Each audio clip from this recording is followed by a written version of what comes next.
Hi everyone, Comic Reviewer here. This time reviewing on Foster's Home for Imaginary Friends.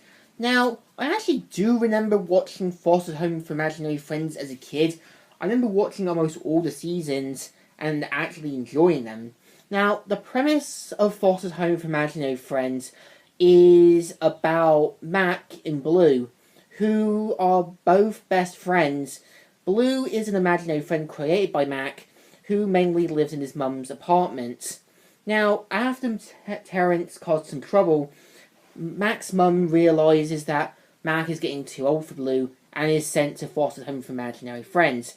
Now, Foster's Home is meant to be kind of like how can I say, kind of like a adoption or dumping ground area, meaning that once imaginary friends have done their purposes, they are sent to a foster home. Now, what's interesting is that this was created by Craig McCracken, the same guy who works on the Powerpuff Girls, and actually did an amazing job, showing that he's working on other things than just working on the Powerpuff Girls.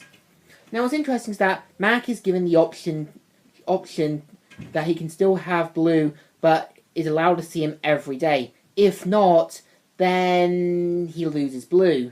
Now, at the same time, you have Blue, who's kind of like a selfish, inconsiderate, greedy, unkind character, but there are times where he does show a bit of heart. You also got Mac, his owner, Coco, who's kind of like a bird, airplane, plant thing, Eduardo kind of looks like a hairy Sasquatch with horns, Wilt, who is kind of over-polite and meant to be kind of like, I'm sorry, and apologetic.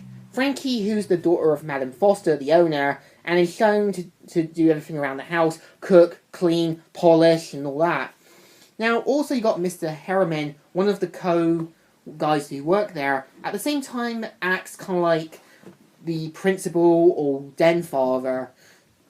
Now, what's interesting is that he's voiced by Tom Keene, the same guy who voiced Professor Utonium in Powerpuff Girls. Now, at the same time, Mac, Blue, and that all do get on some misadventures, and eventually newer characters are added in. For example, one character called Cheese, who is meant to be dim-witted and incredibly dumb, which kind of angers and annoys almost everyone around him. You've got Goo, who is voiced by Gray Delisle, who is a hyperactive and over-imaginative child, and becomes one of the main cast. Now, I actually do admit Foster's Home is an enjoyable show, and I recommend it for anyone who just wants to see some of Greg McCracken's work.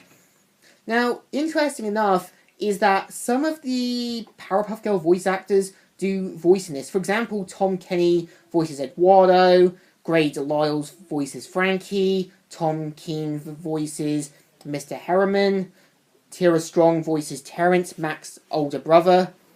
So it's really nice to know that they've still got some of the original Powerpuff Girl cast still there. Now, other interesting facts about Foster's Home for Imaginary Friends definitely has to be how sometimes the episodes do have certain morals.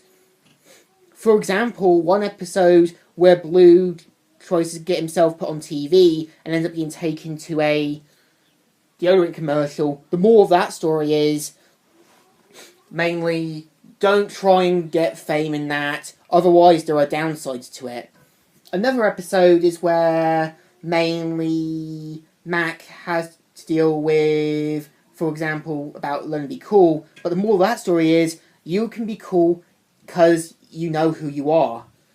And it's interesting because Greg McCracken actually does a great job in making these episodes enjoyable. And the show lasted from 2004 to 2009. Now, I do admit that it does feel like they should have made a proper final for this. It does feel a bit like, what the hell? For example, it does leave things unanswered. For example, Mac's mum not knowing that Mac still sees Blue. Even though Mac kind of told her she was going to France and asked for permission. I guess he could have lied, saying that it was a school trip or a part-time job.